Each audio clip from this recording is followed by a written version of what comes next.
He was branded the scum of the century, hunted by organized crime, and forced to flee his country like a fugitive in the night. The world wanted him dead, or at least buried in eternal shame. Yet today, he sits atop a multi-million-dollar global empire. He is hailed as a godfather of streetwear, idolized by the youth, and lives a life of peace and luxury that most kings would envy. His name is Edison Chen. How did a man who was stripped naked before the eyes of the world manage to dress himself in a legacy of gold? In the early 2000s, Hong Kong cinema was looking for a savior. The legends of the 80s and 90s, Jackie Chan, Chow Yun-fat, Leslie Cheung, were aging. The industry was desperate for fresh blood. They needed someone young, someone beautiful, and someone who could bridge the gap between the traditional East and the modern West. They found Edison Chen. Edison Chen Kun-hei was born on October 7, 1980, in Vancouver, British Columbia. But he wasn't just any immigrant child. He was born into the upper echelons of the diaspora elite. His father, Chen Chakman, was a powerful tycoon with deep connections in the Hong Kong entertainment world. Edison grew up with a silver spoon in his mouth, but looking back, he describes a childhood that tasted mostly of cold metal. I had everything I wanted, toy-wise, but I didn't have a family. My dad was always in Hong Kong working. My mom she was there, but we were distant. I grew up with money, but I grew up alone.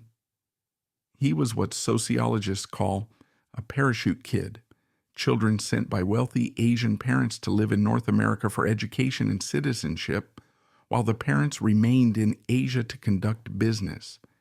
These children grew up straddling two worlds, often feeling like they belonged to neither. In Vancouver, Edison was exposed to Western culture in its rawest form. He didn't listen to the polite ballads of Cantopop. He listened to Tupac, Biggie, and Wu-Tang Clan. He absorbed the rebellious anti-establishment ethos of American hip-hop. He learned to speak his mind. He learned to swagger.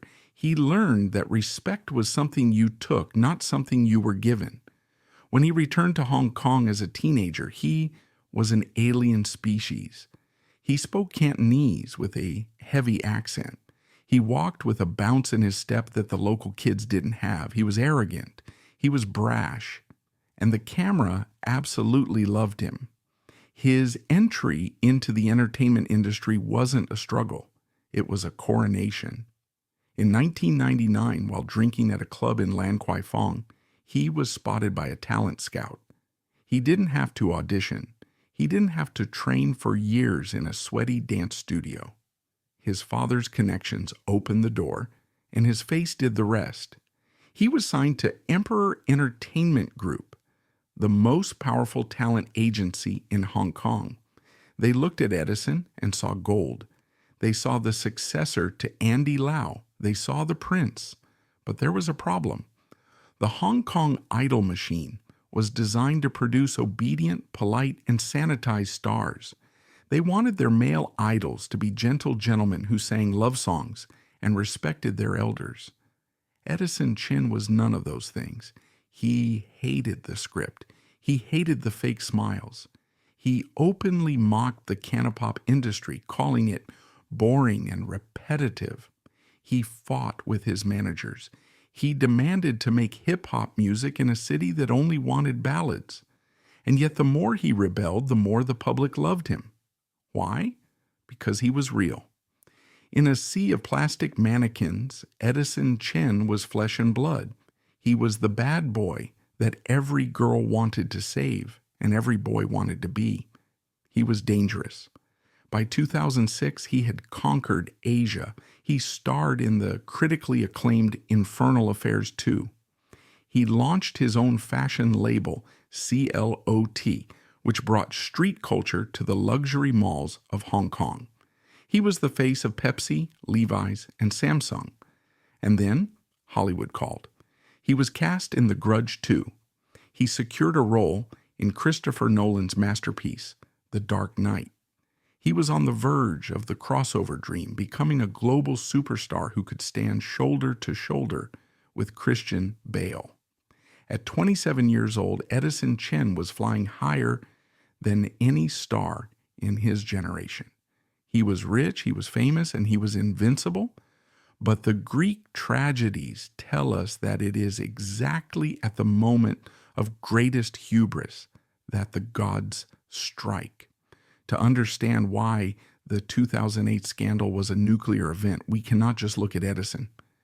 We have to look at the women. And more importantly, we have to look at the lie that Hong Kong was selling to its people. The entertainment industry in Asia, particularly in the 2000s, operated on a strict, unspoken contract with the public, the fantasy of purity. Take, for example, Jillian Cheung, one half of the wildly popular duo Twins. She was the nation's sweetheart. Her brand was innocence. She was marketed to children and teenagers as a naive, angelic figure who had likely never held a boy's hand, let alone engaged in relations. This wasn't just a marketing tactic, it was a moral enforcement. Female stars were contractually obligated to maintain this image. They were forbidden from dating publicly. They were trained to giggle shyly when asked about romance. And then there was Cecilia Cheung, talented, beautiful, and the youngest woman to ever win the Hong Kong Film Award for Best Actress. She was the queen to Edison's prince. The public consumed these women not as actresses or singers, but as avatars of virtue. Society projected its conservative Confucian values onto them. They were the daughters of Hong Kong. But behind the closed doors of luxury apartments in mid-levels, the reality was radically different. These were young, wealthy, attractive people living in a high-pressure environment. They partied, they dated, they fell in love. And like young people everywhere since the dawn of time, they had slept together. The only difference was that Edison Chen documented it. Edison was a creature of the digital age. He filmed his life. He took photos of his sneakers, his food, his travels, and his lovers. For him, it was likely a form of diary, a way to possess the moment. It was consensual. It was private. In the context of a relationship, these photos were expressions of intimacy. There was no crime in taking them. The crime was in the naive belief that they would stay on his hard drive. In late 2006, the laptop was handed over. The technician, a man named Si Ho Chun, began his work. While backing up data, or perhaps just snooping out of curiosity, he stumbled upon a folder. It wasn't encrypted. It wasn't hidden behind complex passwords. It was just there. One click. That was all it took. He saw the faces. He recognized them immediately. How could he not? These were the faces on every billboard, every bus stop, every magazine cover in the city. And here they were, stripped of their designer gowns, stripped of their media training, stripped of their purity. They were naked. They were vulnerable. They were human. At that moment, the technician held a grenade in his hand. He could have deleted it. He could have ignored it. Instead, he hit copy. And then he shared it with a friend. For nearly 2 years, the files sat dormant. They circulated quietly within a tiny closed circle of friends.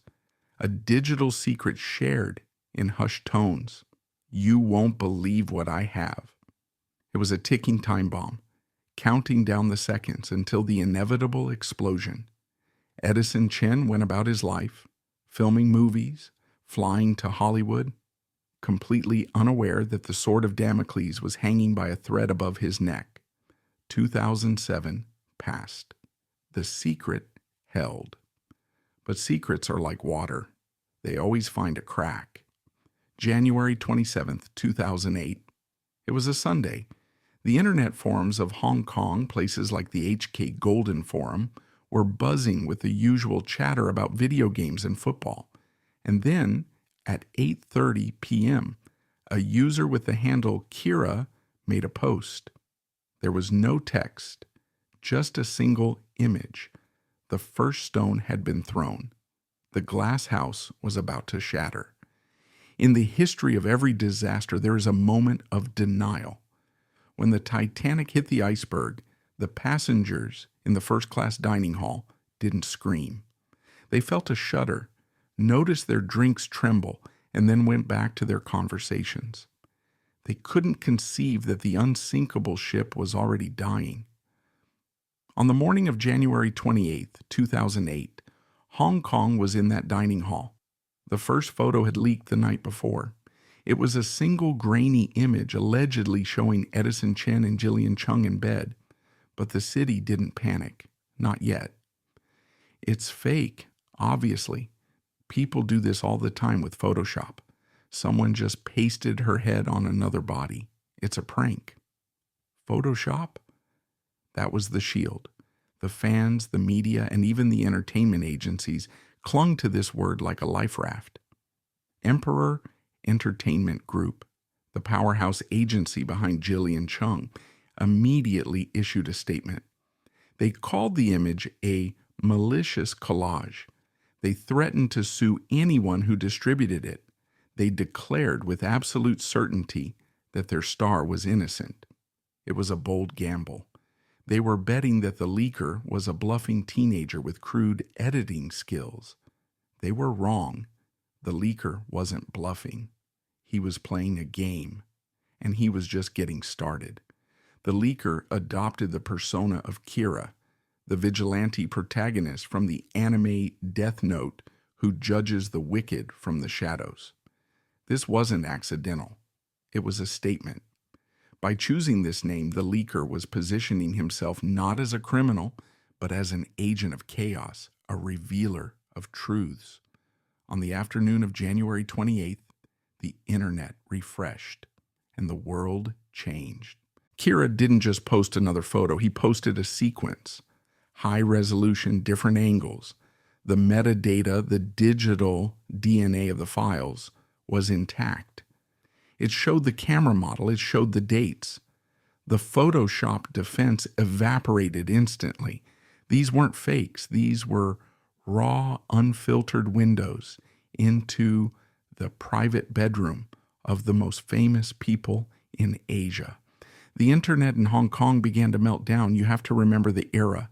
This was 2008. There was no Twitter timeline to scroll through. There was no WhatsApp. People congregated in massive online forums. When the new batch of photos dropped, the traffic was so intense that it crashed the servers of HK Golden and discuss.com.hk. In offices across the financial district, bankers stopped trading stocks to hunt for the files. In schools, students huddled around library computers. It was the first true viral event in Asian history. But unlike a viral video today, which is pushed to you by an algorithm, this was a peer-to-peer hunt. People were emailing zip files. They were burning CDs. The scandal was spreading physically, hand to hand, disc to disc. The Hong Kong police force was caught completely off guard. They were an analog force in a digital war. They announced a zero-tolerance policy.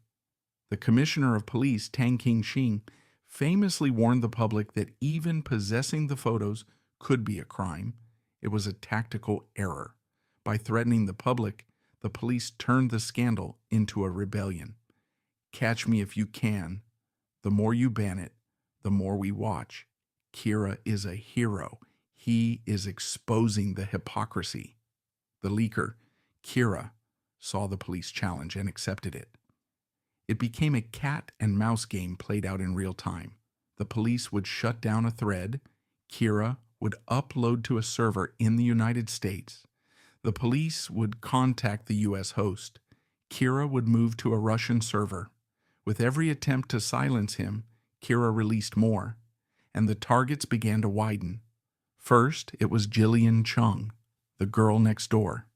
The blow to her image was catastrophic because her entire career was built on the premise that she didn't do this. But then came Bobo Chan. Bobo was different. She wasn't an active star. She had left the entertainment industry years prior. She was engaged to be married into a wealthy, respectable family.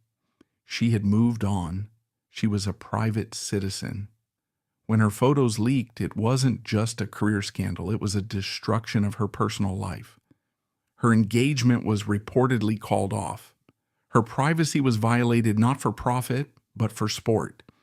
Then Cecilia Cheung. Cecilia was the heavyweight, a renowned actress, a wife, a mother. She was married to Nicholas Tse, another superstar. They were the Brad and Angelina of Hong Kong. The release of her photos didn't just threaten her career, it threatened to tear apart one of the most high-profile families in the region. The leak was indiscriminate. It didn't care about context. It didn't care about time. Some of these photos were years old. Some were from brief flings. But released all at once, they painted a picture of Edison Chen as a voracious predator and the women as his conquests. The media narrative turned ugly fast. Instead of questioning the thief, the tabloids began to slut-shame the victims. The press camped outside the women's homes. They chased their cars. They interviewed their distant relatives. They dissected their bodies in the photos, comparing them to previous bikini shoots to verify their identities. It was a medieval witch trial, broadcast via broadband. And amidst this cacophony of judgment and pixelated flesh, one question began to rise above the noise. Where is Edison Chen? While Hong Kong was burning, the arsonist, or rather the man who had unknowingly stored the gasoline, was thousands of miles away.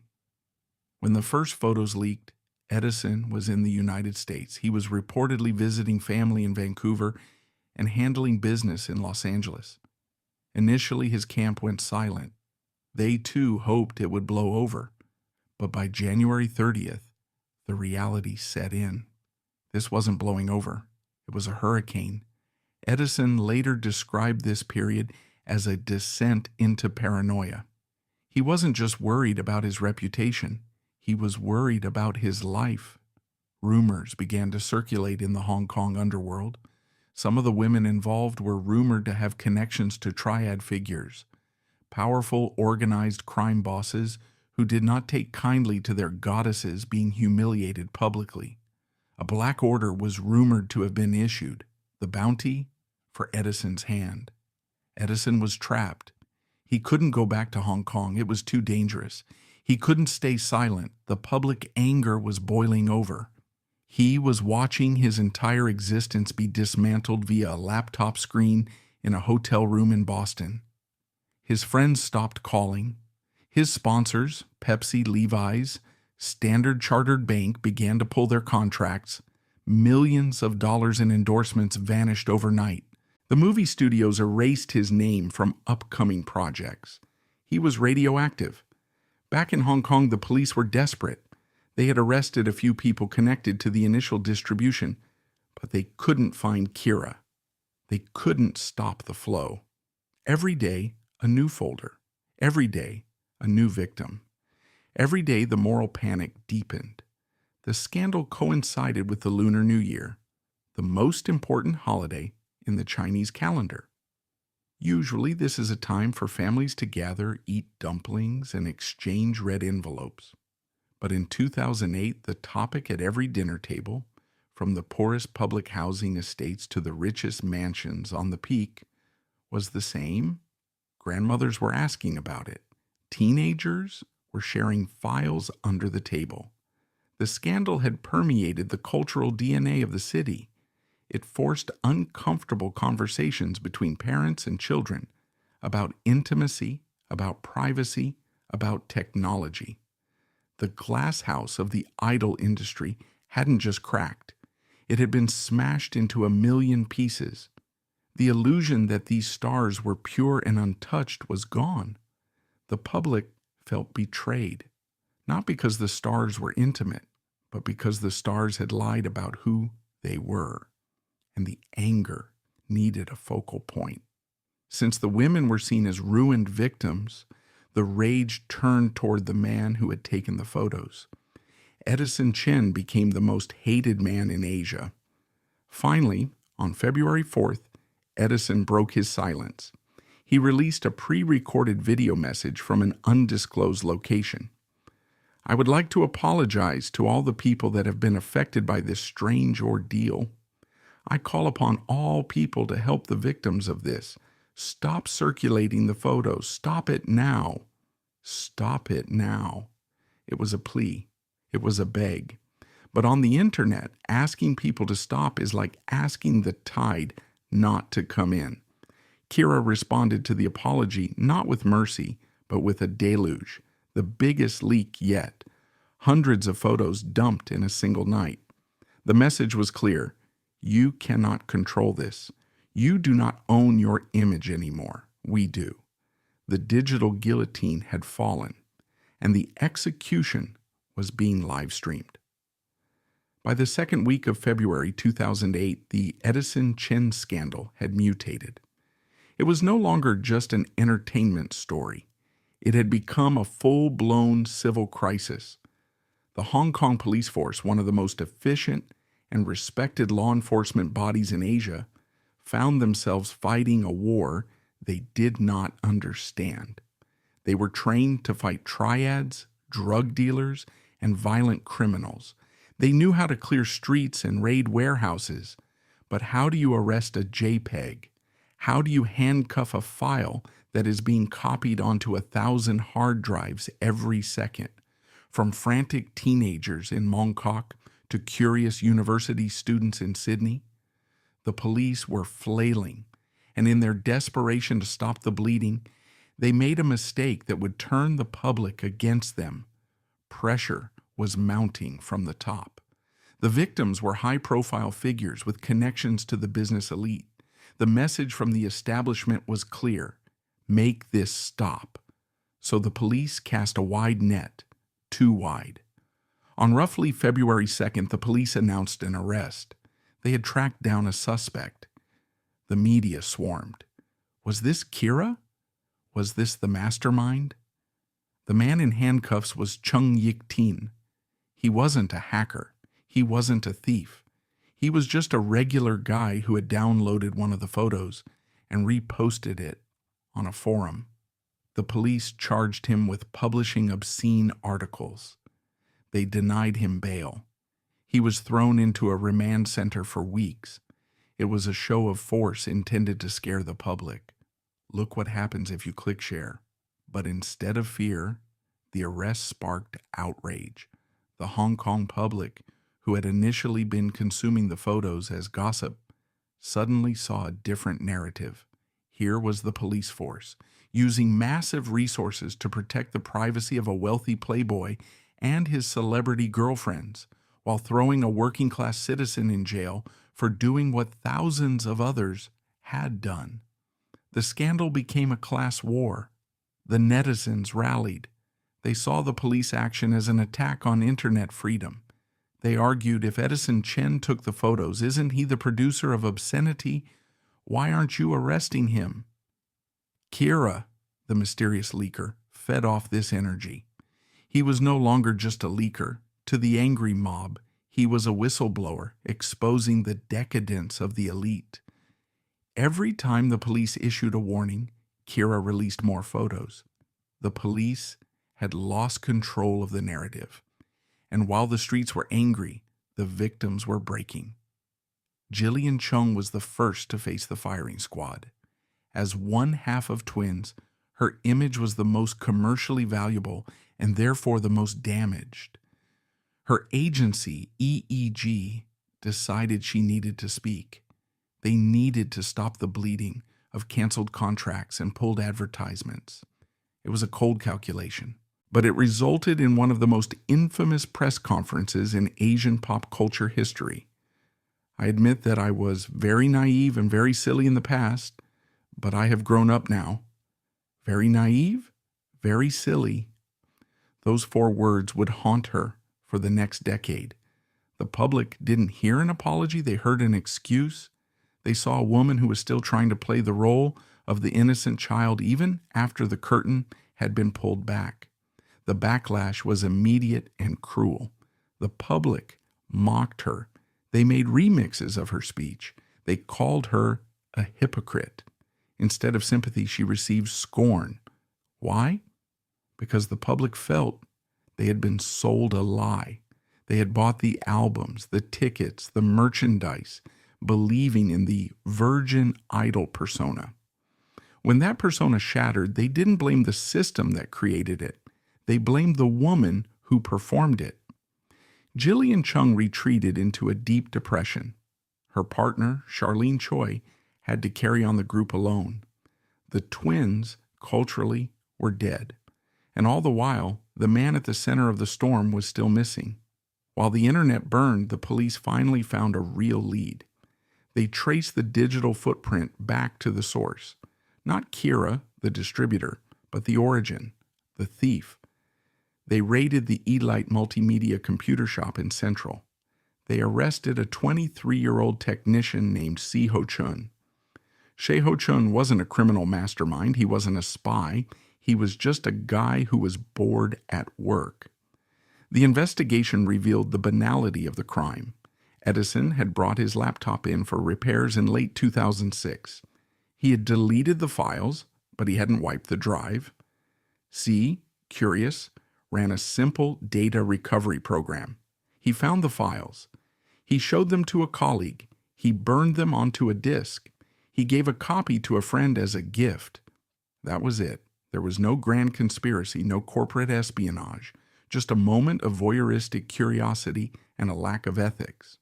The police charged C with access to a computer with criminal or dishonest intent, but the damage was already done. C was the match, but the internet was the gasoline. Arresting him didn't stop the photos from circulating. They were already on servers in Russia, in the US, and South America. The genie was out of the bottle, and he was never going back in. By mid-February, the situation for Edison Chen had become untenable. He was still in the United States, hiding in Boston and Los Angeles, but his silence was being interpreted as cowardice. The media was savaging him. "Where is the man?" they asked. "The women are facing the music, but the prince is hiding." Behind the scenes, the pressure was immense. His management, his family, and even the legal authorities were telling him the same thing: you have to come back. But returning to Hong Kong was a genuine security risk. The Triad threats were not just rumors. The police had received credible intelligence that there was a price on his head. If he returned, he would need a security detail rivaling a head of state. Edison had a choice. He could stay in America, vanish into obscurity, and let his legacy be defined by shame and flight. Or he could return, face the cameras, face the police, and face the people he had hurt. On February 20th, 2008, reports leaked that Edison Chen had boarded a plane. He wasn't flying first class this time.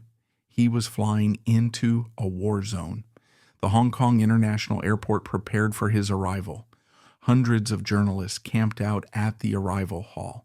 Police set up barricades. It was a scene reserved for visiting presidents or extradited criminals. Everyone wanted a piece of the prince. The flight landed. But Edison didn't walk out the main gate. The police whisked him away through a secret exit. He was taken to a secure location. He spent the night preparing his statement. He refused to let his lawyers write it. He wrote it himself. He knew that this was the most important performance of his life.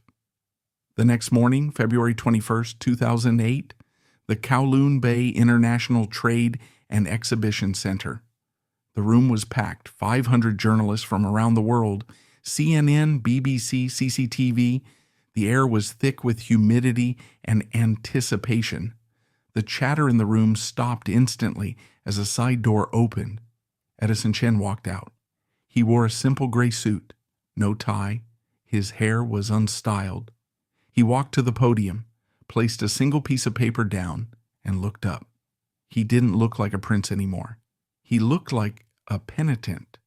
In the history of Asian pop culture, there are moments that divide time into before and after. The suicide of Leslie Cheung in 2003 was one. This was another. Edison Chen stood alone.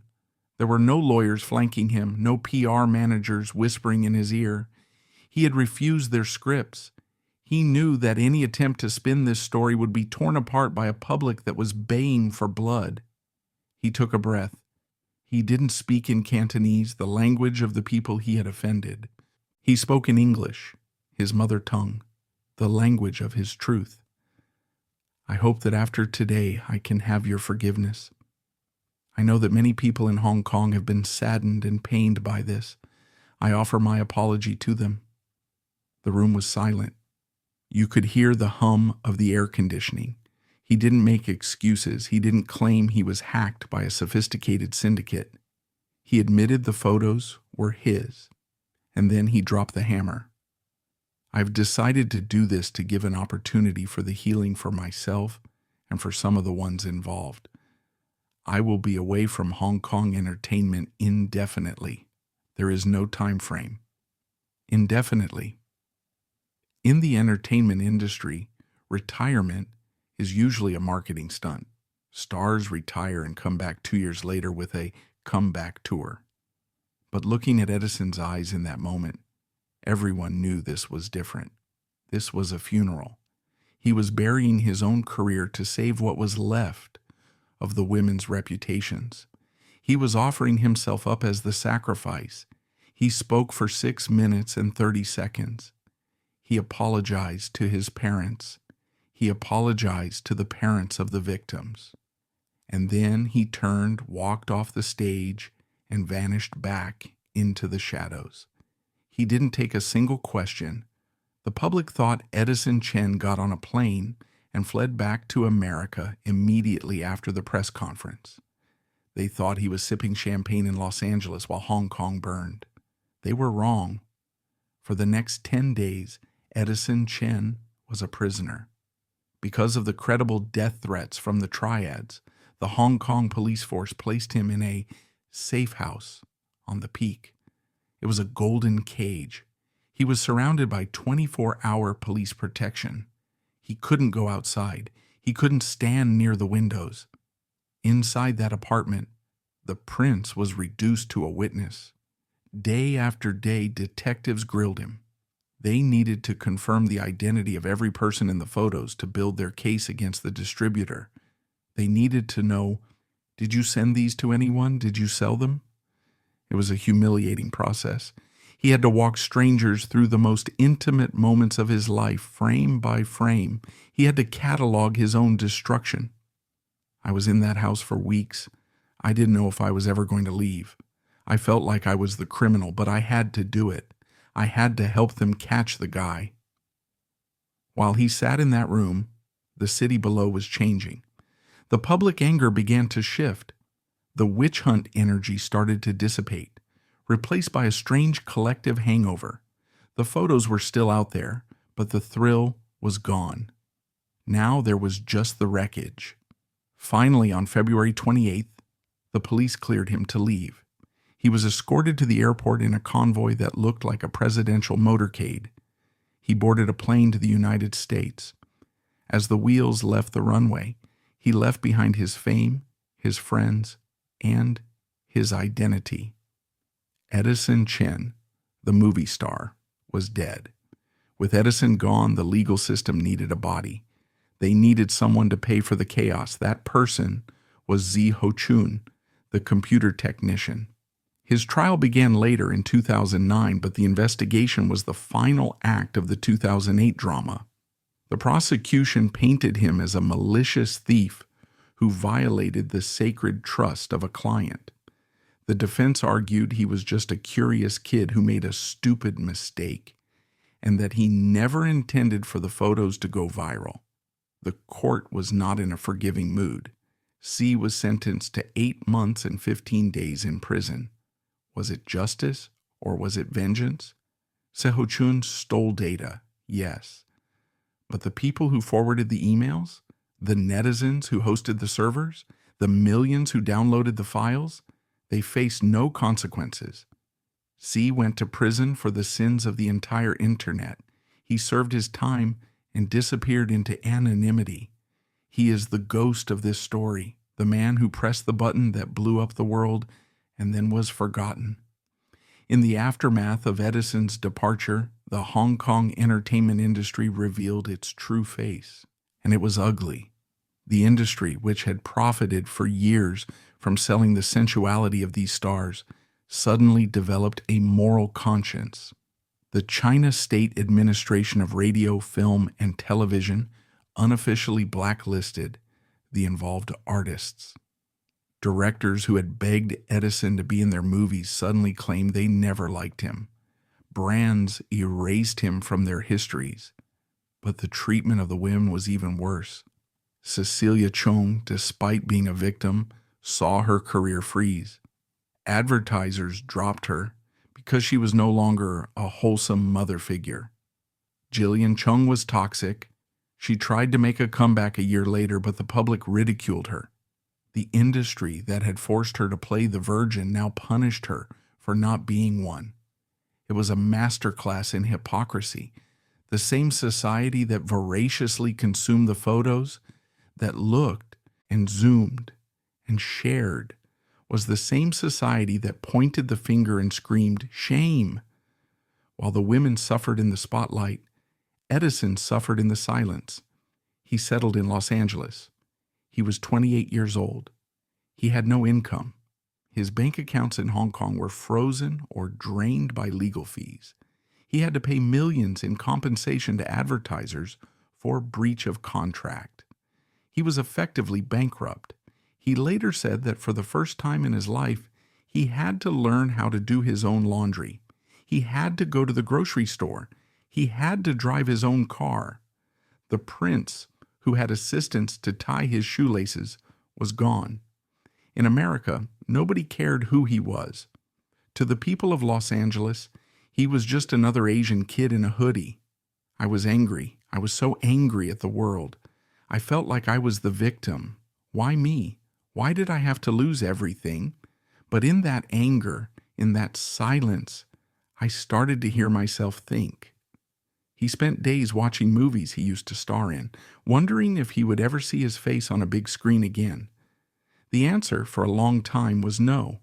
Hollywood, which had courted him for The Dark Knight, now treated him like a leper. His scenes in the Batman movie were cut down to a blink and you miss it cameo. He wasn't invited to the premiere. He was a pariah. But it is often in the wilderness that a person finds their true path. Edison Chen had lost his script. The movie of his life had been canceled. So he decided to write a new one. Before the scandal, Edison had a hobby, a side project called CLOT. It was a lifestyle brand, a way for him to get free clothes and hang out with designers. Now, it was his lifeline. He realized that while the mainstream conservative society of Hong Kong hated him, the streets didn't care. The youth culture, the skaters, the rappers, the rebels, they didn't care about his bedroom exploits. In fact, his outlaw status made him even cooler. He threw himself into the business. He wasn't just the face anymore. He was the CEO, the creative director, and the warehouse packer. He reached out to his contacts in the West, people like Kanye West, Pharrell Williams, and the designers at Nike. They didn't judge him by Asian tabloid standards. They judged him by his taste, and his taste was impeccable. In 2009, while Hong Kong was still gossiping about his past, Edison released the CLOT X Nike Air Force One World. It was a masterpiece of design, a red silk shoe representing Chinese luck, which could be burned or torn away to reveal the leather underneath. The metaphor was perfect. The beautiful outer layer had been burned away, revealing something tougher and more durable beneath. The shoe sold out instantly. It became a holy grail for collectors. Edison Chen was sending a message back to the city that exiled him. You can take my movies. You can take my fame, but you cannot take my creativity. The comeback had begun, but it wouldn't be on a red carpet. It would be on the pavement. While Hong Kong was stuck in the past, debating the morality of a photograph, Edison Chen was building the future. Exile had stripped him of his idol status, but it had given him something far more valuable: freedom. He no longer had to answer to a manager who told him how to smile. He no longer had to sing ballads he hated. He was in the wilderness, yes, but it was his wilderness, and in that wilderness he built a fortress called CLOT. To understand Edison's second act, you have to understand the shift in global culture. In the 2000s, streetwear stopped being a subculture and became the culture. Supreme, Off-White, Yeezy, this was the new luxury. Edison saw this wave coming before almost anyone else in Asia. His genius wasn't just in making clothes, it was in identity. For decades, Made in China was a label of shame, a synonym for cheap, knockoff goods. Edison wanted to change that. He wanted Made in China to mean creative, premium, and cool. He became a cultural ambassador. He took the aesthetics of the East, the silk patterns of the Qing dynasty, the terracotta warriors, the calligraphy, and remixed them for the kids in New York and London. He wasn't begging for a seat at the table anymore. He built his own table. Nike gave him carte blanche. Levi's collaborated with him for a decade. He was doing business that the Hong Kong entertainment industry couldn't even comprehend. While the actors who shunned him were fighting for roles in fading TV dramas, Edison was signing multi-million-dollar contracts with global conglomerates. They thought I was done. They thought I was just selling t-shirts, but I'm not selling clothes. I'm selling a bridge. I'm the bridge between the East and the West. And the irony was delicious. The same Hong Kong establishment that had exiled him, the malls, the advertisers, the media, now had to stock his products because the youth demanded it. He had infiltrated the city that rejected him, not through the screen, but through the wardrobe. For 7 years, Edison was a ghost in the media. He refused interviews. He stayed silent. Then in 2015, Vice China released a 3-part documentary about his life. It was raw. It was unscripted. It showed Edison not as a monster and not as a prince, but as a hustler. The documentary went viral instantly, but this time, the reaction was different. The audience had grown up. The teenagers who had gossiped about the scandal in 2008 were now adults in their late 20s. They saw a man who was working hard. They saw a man who had been punished enough. There is a moment in the documentary that turned the tide. The interviewer asks him, "If you could go back in time and change anything, would you?" "I wouldn't change anything. I'm happy today. I know that sounds crazy, but I've found my peace.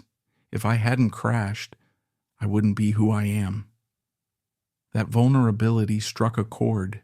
The narrative began to shift from Edison the villain to Edison the survivor.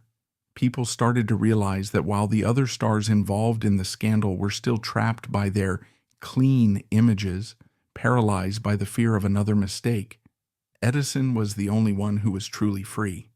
He was the only one who was allowed to be flawed. But business success is cold comfort if you go home to an empty house. For years, Edison was seen as damaged goods in the dating market. Who would want to date the man from the scandal? Who would want the baggage? Enter Qin Shupei. Qin Shupei was one of China's first global supermodels. She walked for Victoria's Secret. She lived in New York. She was successful, wealthy, and fiercely independent. When they met in 2015, she didn't see the scandal. She saw the man. She didn't care about the Hong Kong tabloids because she didn't live in that world. She was the first woman who didn't want anything from me. She didn't want my fame. She didn't care about my past. She just liked my jokes. She made me feel normal. Their relationship was controversial at first, of course. The media tried to dig up dirt. They tried to create drama, but Edison defended her with a ferocity that surprised everyone. When a Taiwanese model insulted Shupei online, Edison didn't issue a press release. He went on social media and attacked the model with a tirade of profanity. It was classic explosive Edison, but the context had changed. He wasn't fighting for his ego anymore. He was fighting for his family. And strangely, the public respected it. They saw a man protecting his wife, but the final transformation was yet to come. In 2017, everything changed. Chin Shu-pei gave birth to their daughter, Aliyah, the bad boy of Hong Kong, the scum of the century. The man who was blamed for corrupting a generation. He became a dad. If you look at his social media today, you won't see parties.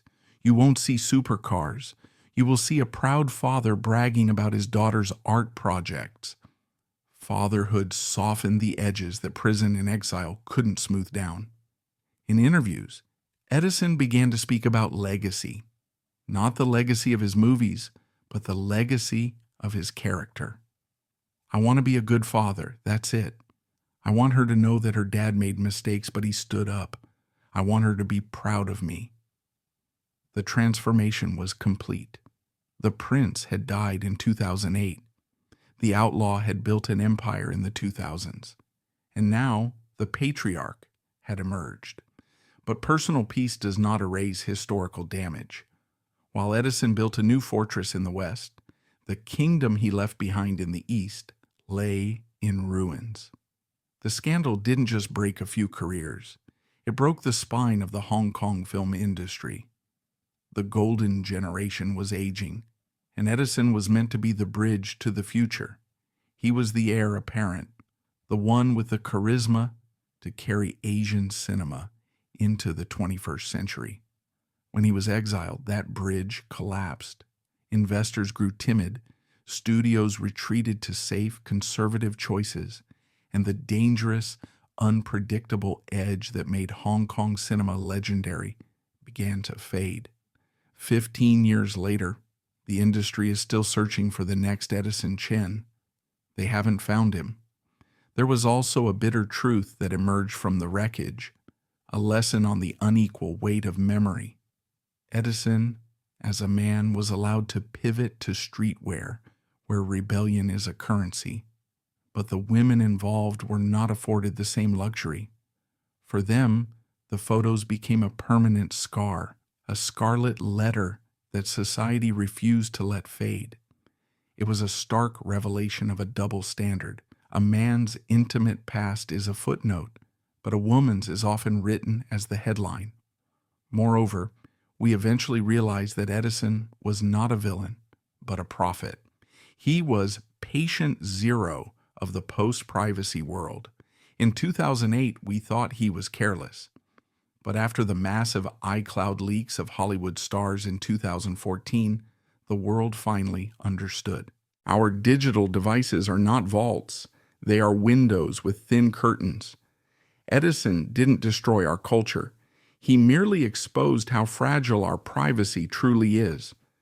To a new generation, Edison is no longer a villain, but the last rock star, a tragic genius punished for living too loudly. Yet, validation cannot heal his deepest wound. They took my movies. He remains a painter forbidden from his canvas. But he chose peace over bitterness, even forgiving the technician who stole his life for the sake of his daughter. Edison Chen was the Icarus of our time. He flew too close to the sun and fell from the heavens. But unlike the myth, he didn't drown. He learned to swim. He built a new empire from the wreckage, waking up today not as a fallen idol, but as a father and a creator who answers to no one.